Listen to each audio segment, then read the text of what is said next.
Oggi vediamo come seminare il prato senza zappare, ovvero senza ricorrere ad una profonda lavorazione del terreno. Questo procedimento in gergo tecnico prende il nome di trasemina ed ora vedremo come effettuarla correttamente. Vi mostrerò passo passo tutto il procedimento che ho seguito nella rigenerazione del mio prato, ma prima qualche piccola precisazione. Ovviamente seminare su un terreno finemente e perfettamente lavorato garantirà il risultato ottimale, ma questo non sempre è possibile ed ora vediamo qualche circostanza in cui è meglio seminare il prato senza zappare. Il primo caso è quello in cui nel prato sia già presente un impianto di irrigazione interrato, di cui noi non conosciamo l'esatto schema di realizzazione. In questo caso il rischio di tranciare un tubo lavorando il terreno in profondità è molto elevato, quindi a mio avviso è meglio evitare.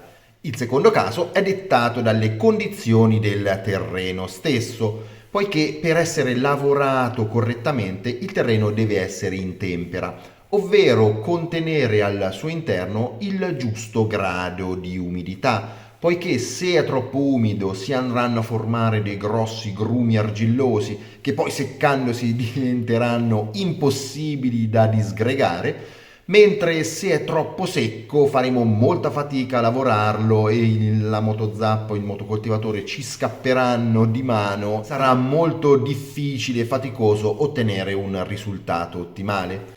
Quindi attendere le condizioni ideali alla lavorazione del terreno e molte volte non basterà una singola lavorazione poiché dovremo ripassarci almeno 2 o 3 volte. Questo potrebbe farci perdere molto tempo e far slittare il momento vero e proprio della semina in un periodo troppo a ridosso dell'estate o troppo a ridosso dell'inverno, quindi in un periodo non favorevole alla germinazione. Il terzo motivo che potrebbe farci desistere dalla lavorazione del terreno è quello di non disporre di un attrezzo adeguato. Solitamente nel giardinaggio fai da te gli attrezzi più facilmente reperibili per la lavorazione del terreno sono le grosse pesanti motozappe da orto. Queste però andranno a lavorare il terreno molto in profondità e difficilmente riusciranno a sminuzzarlo sufficientemente. L'attrezzo più indicato per questa lavorazione sarebbe il motocoltivatore, un attrezzo molto pesante, costoso e difficile da utilizzare, solitamente riservato ad un utilizzo professionale. Quindi se non disponete di un attrezzo adeguato che riuscite ad utilizzare in sicurezza e tranquillità, allora anche in questo caso forse è meglio seminare senza zappare. Ora io ho effettuato la trasemina su un prato esistente, messo male da rigenerare, però comunque sia alla base c'era un prato esistente. Se nel vostro prato sono presenti solamente erbacce o erbe infestanti, allora il primo passaggio sarà quello di liberarci con del diserbante delle erbe infestanti. Una volta che il diserbante avrà fatto effetto, possiamo procedere con tutti i passaggi della trasemina. Iniziamo con un taglio basso del prato residuo, dobbiamo portarlo sui 2-3 cm o comunque il più basso che il vostro tagliaerba riesce a tagliare, senza ovviamente bloccarsi ed incepparsi ad ogni singola buca o dislivello. Il passaggio successivo sarà fondamentale e prevede l'utilizzo di un arieggiatore o scarificatore. Sono degli attrezzi poco conosciuti, per chi non li conoscesse vi lascio in descrizione il link al video dedicato, ma si possono trovare facilmente a noleggio. Siccome è un attrezzo che vi servirà prevalentemente in questa operazione, potete anche noleggiarlo solamente per l'occasione. Questi andrà ad incidere il terreno in superficie, rimuovendo tutta l'erba secca di detriti dal suolo. Terminiamo il passaggio dello scarificatore, facendo attenzione a coprire tutto il perimetro del prato e poi iniziamo a raccogliere tutto il secco con un rastrello. Dobbiamo ammucchiare tutto il grosso per poi procedere a raccoglierlo con il rastrello. Più erba secca riusciamo a togliere in questa fase, tanto meglio i semi potranno poi attecchire sul terreno. Io per questa operazione utilizzo un rastrello a doppio pettine che mi consente di acchiappare grosse porzioni d'erba secca e di metterle dentro al cesto. Poi, cambiando busta in busta, riesco agevolmente, diciamo, ed in poco tempo, a ripulire tutto il mio prato di 80 metri quadrati. Ora riprendiamo il tagliaerba e se possibile abbassiamolo ancora di 1 centimetro. Così facendo andremo a raccogliere tutti i detriti più piccoli che non siamo riusciti a raccogliere con il rastrello e ripuliremo perfettamente il nostro prato. Passiamo il tagliaerba sia orizzontalmente che verticalmente, così da coprire perfettamente tutta l'area del nostro giardino.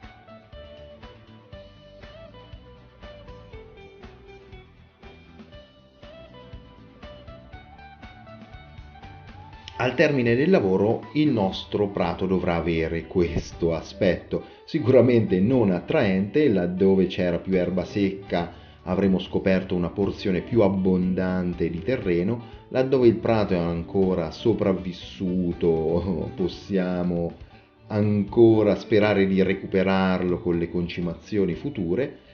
Ebbene, questo è il risultato più o meno che andremo ad ottenere, sul quale poi andremo a porre i nostri nuovi semi.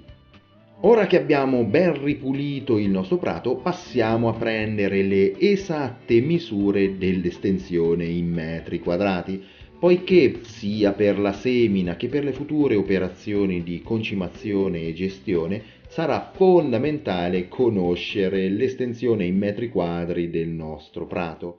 Prendiamo quindi carta, penna e metro e calcoliamo l'esatta estensione in metri quadrati del nostro giardino. Ora, per la buona riuscita della trasemina sarà fondamentale scegliere il miscuglio di semi giusti. Dobbiamo scegliere un miscuglio ad alto contenuto di loietti e di poa, poiché queste due varietà sono molto aggressive e riescono ad insediarsi anche in condizioni non ottimali, come appunto quelle della trasemina, in cui i semi devono insinuarsi tra l'erba e il prato esistente e devono avere una certa forza ed aggressività. In questo caso ho scelto il Self Repair, un blend 100% loietto ad elevata velocità di germinazione e di insediamento, un miscuglio molto aggressivo, appunto perfetto in questa circostanza. In alternativa potete puntare sul Regenervit, un miscuglio formato dal 90% di loietto e dal 10% di poa, appositamente studiato per la rigenerazione di prati ed impianti sportivi soggetti ad un intenso calpestamento. Entrambi i prodotti sono particolarmente indicati in fase di trasemina. Rispettate scrupolosamente le dosi di trasemina e ricordate che queste saranno sempre più abbondanti di quelle di una semina da zero, in quanto i semi, dovendosi insediare in un contesto molto più affollato, avranno una percentuale di germinazione ed attecchimento sicuramente inferiore, quindi la dose di trasemina sarà sempre più abbondante di quella di una semina da zero. Nel mio caso, per traseminare i miei 80 metri quadrati di prato saranno necessari 4 kg di sementi. Per la distribuzione dei semi possiamo procedere manualmente, come nel mio caso, ma questa è un'opzione consigliata agli utenti più esperti. Per chi non avesse esperienza nella semina manuale, è sempre consigliato adottare un apposito spanditore o elettrico o manuale, che sicuramente vi faciliterà questa operazione e vi tornerà utile anche in futuro per spargere il concime. Alterniamo passaggi orizzontali e verticali per essere sicuri di coprire tutta l'area da riseminare. Terminiamo di distribuire i semi più omogeneamente possibile ed ora siamo pronti per il passaggio successivo, ovvero quello della distribuzione del terriccio. Ed ora vi lascio un piccolo trucco per andare a distribuire il terriccio sopra i semi, ovvero quello di utilizzare la cassettina per la frutta. Una semplice cassetta in plastica, i fori, attenzione, non devono essere troppo larghi, se riuscite a trovarli anche un po' più piccoli di questi sarebbe preferibile. Andremo semplicemente a mettere il terriccio all'interno della cassettina e poi a spargerlo sopra i nostri semi. Così facendo tutte le impurità all'interno del terriccio rimarranno dentro la cassettina e potremo andarle a smaltire da un'altra parte e non andranno ad affossare i nostri semi. In questo caso io infatti utilizzerò del comunissimo terriccio universale. Oltretutto la cassettina distribuirà l'esatta quantità di terriccio, ovvero un leggerissimo velo di terra proprio per ricoprire leggermente i nostri semi. Questo velo di terriccio manterrà sia il giusto tasso di umidità che andrà a nascondere un po' i nostri semi dagli occhi degli uccelli granivori e delle formiche. Dagli uccellini con questo metodo ci si difende abbastanza agevolmente, per le formiche è molto più difficile perché riescono a ritrovare i semi anche in profondità. Quindi se avete un problema di formiche in giardino, prima di effettuare la trasemina vi consiglio di distribuire in anticipo un apposito prodotto antiformiche. Riempiamo la nostra cassettina con il terriccio e la usiamo come un vero e proprio setaccio, distribuendo un leggerissimo strato di terriccio su tutta la zona riseminata. Così a prima vista potrebbe sembrare che la quantità di terriccio distribuita sia molto poca, questo poiché la terra va a confondersi con il prato esistente, ma nelle prossime immagini dove vado a ricoprire un tratto di prato non precedentemente seminato, si vedrà benissimo che la quantità di terra che scende è sicuramente sufficiente. Come potete vedere, il colore del terreno cambia decisamente man mano che ci passo sopra con la cassettina. Questo, ragazzi, è un consiglio bonus preziosissimo che solo questo vale il like e l'iscrizione al canale. Quindi mi raccomando, non dimenticate di lasciare un like e di iscrivervi al canale, poiché è il ringraziamento più grande che potete darmi. Abbiamo quasi terminato, non ci rimane che passare il rullo da prato che andrà a compattare semi, terra e terriccio, evitando che questi si spostino in seguito all'irrigazione oppure alle eventuali piogge. Ultimo step prima di avviare un'abbondante irrigazione è distribuire un concime starter.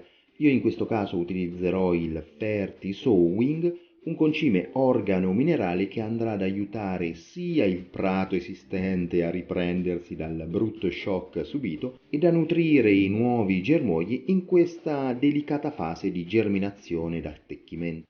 Per finire non ci rimane che avviare un'abbondante irrigazione. Io in questo caso preferisco sempre irrigare manualmente, in quanto mi consente di dirigere il getto d'acqua precisamente dove è stato riseminato e dove il prato ne ha più bisogno.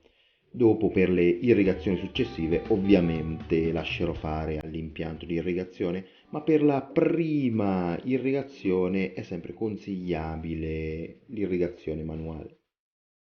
Ora non ci resta che attendere e mantenere il terreno costantemente umido, soprattutto nelle ore più calde della giornata. Ed ora qui di seguito vi lascio alcune immagini progressive della germinazione, relative alle prime 2 settimane dalla trasemina. Devo dire che in sole 2 settimane il risultato è veramente eccellente ed il tutto è stato realizzato senza zappare, ma solamente con una semplice trasemina. Bene, anche per la trasemina del prato è tutto. Come sempre, se questo video vi è piaciuto vi invito a lasciargli un like e ad iscrivervi al canale per altri contenuti interessanti sul mondo del giardinaggio. Grazie per aver guardato, al prossimo video.